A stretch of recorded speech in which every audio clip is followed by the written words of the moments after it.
The first weekend of the Rugby World Cup is underway, and this Saturday I'm looking at a review of the game between Australia and Georgia in Pool C of this year's Rugby World Cup.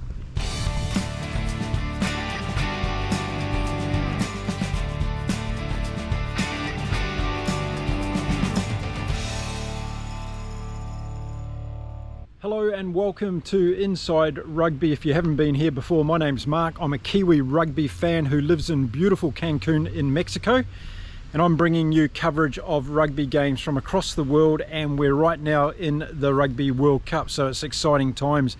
And today's game that I'm reviewing is the game between Australia and Georgia that was played in Bordeaux. Just a few minutes ago it finished, and it was quite an interesting game. Heading into this pool, of course, Pool C, a lot of competition with Wales and Fiji probably being Australia's hardest games in this pool. But as we know, Eddie Jones has lost 5 games in a row before this game, so there was a lot of pressure on him and the team to try and turn this around. Georgia's last hit out before they came into this Rugby World Cup was against Scotland, which they lost that game 33 points to 6 after actually leading at half time 6 points to 0. So it's going to be interesting to see how Georgia went in this game. Now, was this going to be a game where Australia tripped on a banana skin, or was it going to be the game where they started to turn things around and get a little bit of more inspiration into the team and self-belief?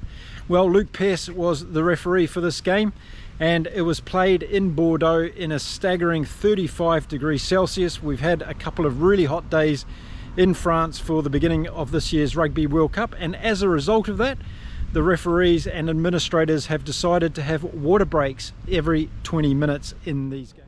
Now, if you didn't know, Australia fields the youngest team in this year's Rugby World Cup. They have an average age of 26.5 years old, and their pack weight in this game was 960 kilos compared to Georgia's 904. One of the interesting players to watch out for me in this game was going to be the fullback for Australia, Ben Donaldson, who was coming in to replace Callaway. And I thought this was an interesting selection by Eddie Jones. He was looking to give Ben Donaldson an opportunity in the 15 jersey. He normally plays at number 10, and it was going to be interesting to see how he went. So he was someone I was keeping my eye on during this game. And then another pivotal player in this Australian team is Carter Gordon. I'm not a big fan of Carter Gordon, and from what I've seen so far, he's still got a long way to go to become a good number 10 or an excellent number 10. And I wanted to see how he was going to go in this game as well. So the game started and Australia was on the front foot in the beginning. They seemed to have the bit of momentum going, and there was a really good kick by Donaldson, in fact, that got a 50-22 for Australia and put them on attack in the early minutes. It was only after 90 seconds into the game that the Australians kept on that pressure, put the ball out to the left-hand side, and Jordan Pataya went over for a good try for the Wallabies, and we thought, here we go again, just like they did against the All Blacks. They scored quickly in the first few minutes. They started to put the pressure on. Now, were the Wallabies going to keep this pressure on for the rest of the game? Now, I was watching a telecast that had Tim Horan, the ex-Australian Wallaby, on it, and he was getting very, very excited in the first few minutes and saying that Australia was going to really take off in this game. Jordan Pataya scores a good try for Australia to open their account, and Ben Donaldson was missing that first conversion. And just after the restart, one of the things happened that I don't like too much about Carter Gordon's play for Australia at first 5. He takes an enormous amount of time when it comes to kicking the ball.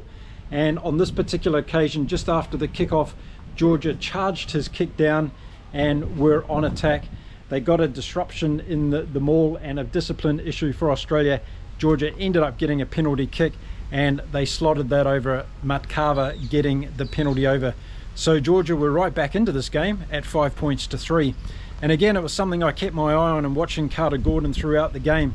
And he really does take a long time from the point of when he receives the ball, either from his halfback or an open play, until he actually makes that kicking technique. It's something he probably wants to watch out on, because flankers and number 8 in the game today are going to be right up on top of him, and we saw the Georgian halfback really go after him in this game. Unfortunately, the Georgian halfback was offside most of the time. Then after Georgia got that penalty, Australia went on to the attack again, and they scored a try in the 9th minute straight away from Mark Wasi. And it was a really good try by Australia. They built it up on both sides of the field, and Ben Donaldson got the conversion of Nawa Quantawasi's try, and Australia skipped out to 12 points to 3. What I was starting to be impressed with Australia in that first 10 or 15 minutes was their speed of the game. They obviously wanted to come and play at pace, and Georgia seemed to be a little bit rattled with this. And then I started to see Georgia's purpose in this game when it came to them handling the ball. And unfortunately, I've got to say it, early on, they started to look like the All Blacks a little bit when they had the ball in possession. They were clueless as to what they were going to do with it. Now, granted, Australia was putting them under quite a bit of pressure, so when they were getting the ball, they were moving more across field than they were running at angles directly at the Australian defence, and this made them probably look a little bit worse than they were. We also saw them kicking a lot of ball away, and that to me signals that either they're trying to play the game in the opposition's territory, or they don't have a lot of confidence in their backline being able to penetrate the opposition's defence. And I think in Georgia's case it was probably a little bit of both at that stage of the game. So in the first 15 minutes I saw Australia on top. They were wanting to play the game at pace, but then, as we've seen from this Australia team over the last 5 games, they started to make critical errors at different times of the game. In particular, when they were looking at making that last pass to put someone in a break, the whole play would break down, and it seems to be their skill execution at that last percentage that seems to be stopping this Australia team from making great strides forward. However, but over the next 10 minutes in that first half, it was Georgia's discipline that let them down, and Ben Donaldson got up for a couple more penalties. So he had his kicking boots on today. One good penalty attempt from 46 metres out in front of the post, and he got up with a lot of territory to spare. So Donaldson was having a good day. But it was more the case of Georgia's experience and discipline that was letting them down in this game in the beginning of the first half, or that first 30 minutes of the first half. And when they did get ball, they weren't able to crack through the Australian defence. There was a lot of errors coming from the Georgian team. And this was contrary to what happened with their game against Scotland in the first half at Murrayfield. They seemed to be able to keep things very tight. And this is just what shows what happens when you put a team in World Cup under World Cup conditions, and they're playing for something that's very different than a warm-up game. So the penalties kept coming for Australia, and Georgia were ill prepared to be able to sort out their discipline. So a high tackle resulted in another penalty for Donaldson, and Australia skipped out to 21 points to 3. And I think a lot of people thought, with about 8 minutes to go to half time, that Australia were really going to run away with this game because of the discipline factors that were coming from Georgia. Now, late in that first half, Australia's possession percentage was up around 69%, and I would say that they weren't really converting all of that possession into points that they could have actually taken. Thought Tate McDermott, while he was on the field, he went off in the 36th minute with an injury, a bad head knock, and he went straight into the knee of a player that was running towards him with the ball, and I would suspect that he's going to miss the next game on Australia's schedule because of that head cushion rule that's currently very important in world rugby. So Tate McDermott was replaced with Nick White, and it was going to be interesting to see what kind of change this brought about in the Australian strategy on the field. Then right on half time, the Georgian winger Modadadze did a brain fade. He'd already been warned several times from the referee about the way that he was going into contest balls, and right on half time he did a really stupid thing. He did exactly the same thing again, and the referee Luke Pearce had no other choice than to give him a yellow card. And I hope the Georgian coach rips this guy apart, because he really cost his team in this game. He was ill-disciplined for 3 or 4 times. The referee was warning him, and he went one bridge too far for the referee, so he was sent off right on half time for 10 minutes.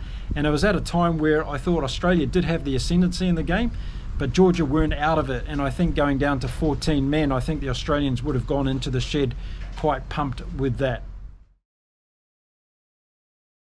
So 21-3 at half time to Australia, and some takeouts from that first half for me were Ben Donaldson was playing very well at fullback for Australia, injecting himself into the line, but his kicking was very good as well, and that's something that Carter Gordon hadn't been doing when it comes to conversions and penalties in previous games for Australia. He was missing quite a few kicks. Corabetti, who's probably my favourite Australian player, was really playing well in this game. He was injecting himself into the back line and looking very dangerous, running the ball back up when Georgia were putting a lot of kicks through. Tom Hooper was playing well in the forwards. Will Skelton was hungry and getting a lot of turnover board for Australia. He was big and immense in the forwards. Fraser McWright was playing very well for Australia in the flanking position as well. So really 6, 7 and 8 for Australia, including Rob Valentini at number 8. Had a good first half, I thought, and were giving Australia some good ball. It was starting to fall down in decisions in the back line. Again, Carter Gordon, I'm pointing at him again. He made some decisions to kick the ball, whilst his outside backs, he had 3 or 4 men outside him that were going to set up Australia for a very good offensive opportunity. And I don't know why these 10s kick the ball when they've got such weapons outside them, and Carter Gordon was definitely guilty of that a couple of times in the first half. I didn't think Tate McDermott, until he went off, had such a great game. And as I said, I was looking forward to seeing what Nick White could do in the second half. Now, in the Georgian side, Nina Kashvili at fullback was touted as a real superstar. Didn't see him doing really too much in the first half. He was responsible for a lot of kicking, but he was also put under a lot of pressure as well. Matkava at first 5. The young 22-year-old guy, he played pretty well, although again he wasn't allowed to have time. The Australians were taking time away from him, and that was causing him problems when he was trying to get the ball out.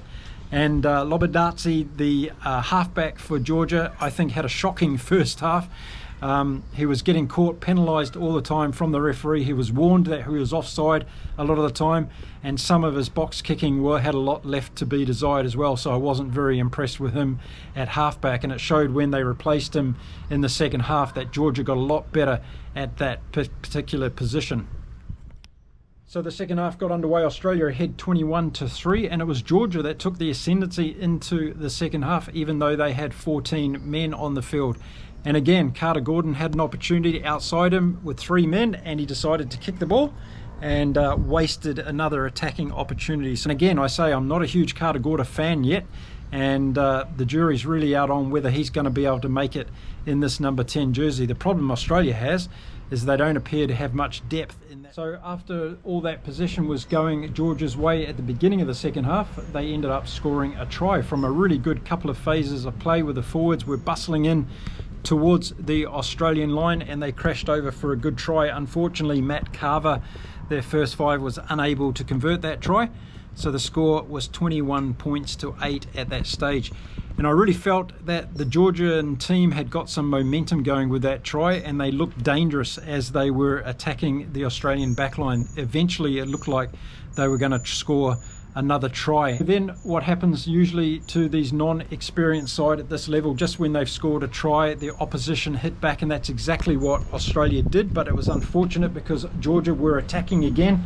They had a great break down the field from their winger, who threw the ball backwards and found Taniela Tupou from Australia standing there.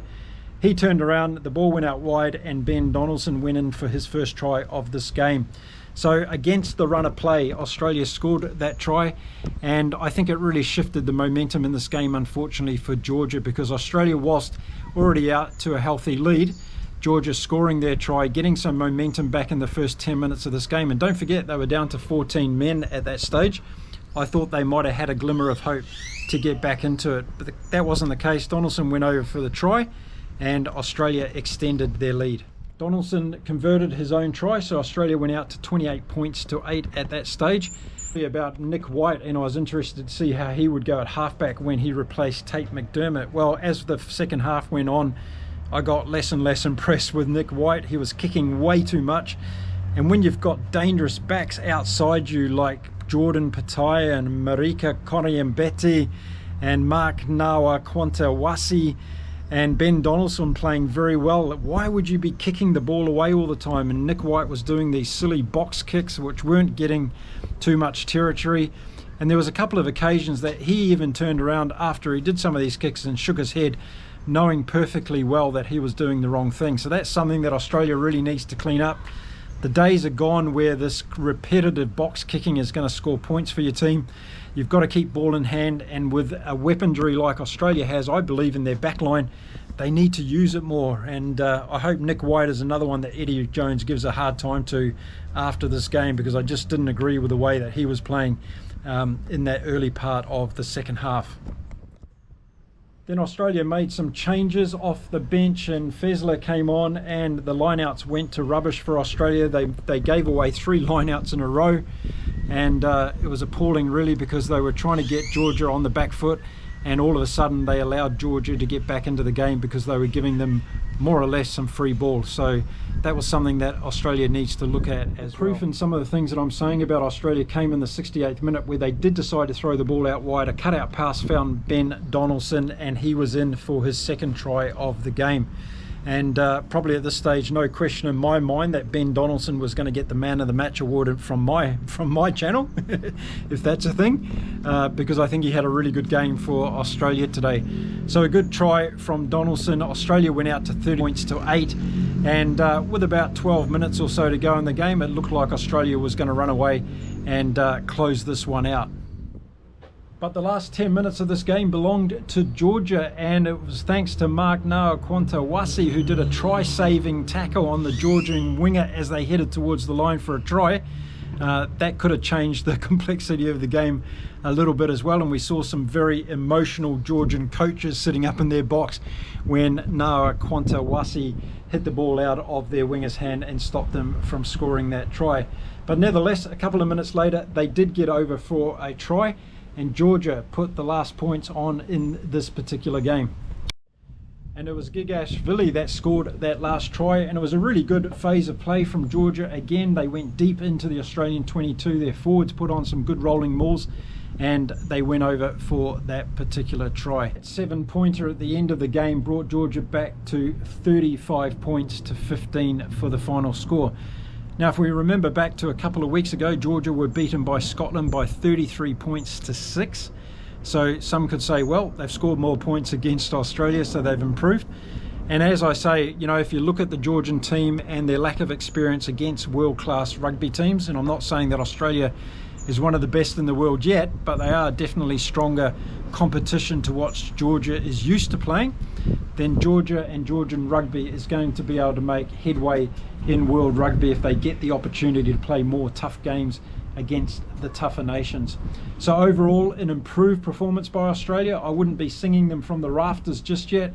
I think that some parts of their play look very good. They did look dangerous when they were putting phases together through the forwards and then getting it out to the backs. But I see weaknesses in Carter Gordon, and I see weaknesses at halfback in the Australians.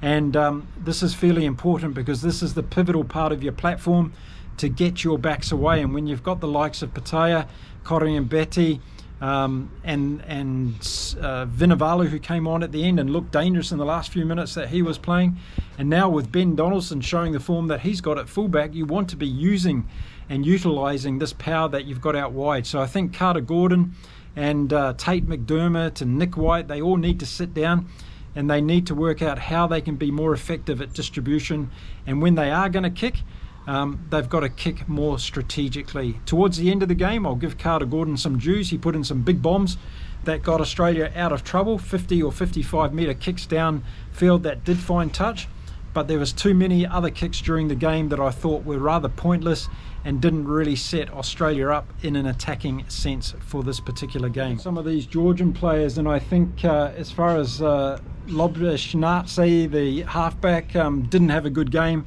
I'd give him 2 out of 10. Matt Carver did pretty well at first 5, but again was under pressure a lot. Modajatsi, the winger who got yellow carded, he had a brain fade a couple of times and played poorly around his decision making, and I think that's something they need to look at. Ninishashvili, the fullback, who's supposed to be a superstar, didn't really get into the game. He was put under too much pressure by Australia. He was chasing a lot of ball back behind him, and I don't think we saw the best of him in this game either. The Georgian forwards got rocked a bit in the first half. I think they came back well in the second half, particularly when their bench came on, and credit to them for coming back at Australia, particularly in the scrums and the line out in the second half. I would definitely give Australia Kudos though in the first half, where they handled this Georgian pack pretty well, and considering that Georgia is renowned for their forward play, I think Australia came out with the right strategy in that game. So what do we reckon overall? Is Australia really back in the running to win this Rugby World Cup? I don't think so yet. We haven't seen enough. It was a win, and I think that's going to do the Australian fans, the Australian camp, a lot of goodness. But I think as far as getting excited about how far Australia can go in this tournament, we're going to have to wait until next weekend when they play against Fiji in Pool C. I think that's going to be really the telling game for Australia. I think Fiji's going to throw everything at Australia in that game, and it's going to be very interesting to see how they handle that, because Fiji is definitely another level up for Australia to deal with. So I think we'll answer the questions about Australia next weekend. Let me know what you think about their performance today against Georgia. Of course, it was good for them to have a win.